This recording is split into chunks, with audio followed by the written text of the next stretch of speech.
Team India head coach Gautam Gambhir senior ఆటగాళ్లైన అజింక్య రహానే, చతేశ్వర్ పుజారా, శ్రేయస్ అయ్యర్, శార్దూల్ ఠాకూర్లను మళ్లీ భారత జట్టులోకి తీసుకొచ్చేందుకు ప్రయత్నాలు చేస్తున్నట్లు తెలుస్తోంది.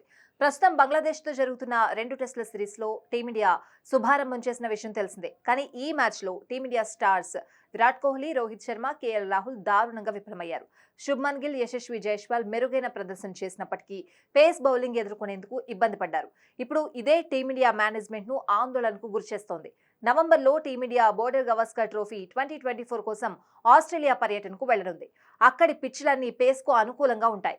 అంతేకాకుండా ఆస్ట్రేలియా స్టార్ పేసర్లైన ప్యాట్ కమిన్స్, జోష్ హెజల్వుడ్, మిచెల్ స్టార్క్లను భారత బ్యాటర్లు ఎదుర్కోవాల్సి ఉంటుంది. సొంత గడ్డపై బంగ్లాదేశ్ పేసర్లని ఎదుర్కొనేందుకు ఇబ్బంది పడిన యశస్వి జైస్వాల్, శుభ్మన్ గిల్ ఆసీస్ గడ్డపై వరల్డ్ బెస్ట్ పేసర్లను ఎలా ఎదుర్కొంటారు అనేది ఇప్పుడు టీమిండియా మేనేజ్మెంట్ ను వెంటాడుతున్న ప్రశ్న.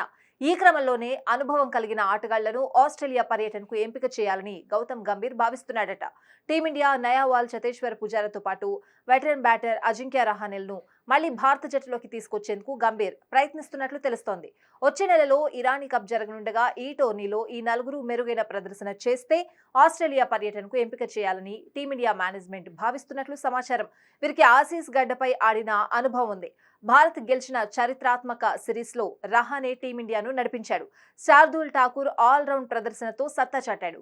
ఈ క్రమంలోనే నలుగురు సీనియర్ ఆటగాళ్లను బోర్డర్ గవాస్కర్ ట్రోఫీకి ఎంపిక చేయాలని గంభీర్ భావిస్తున్నాడట.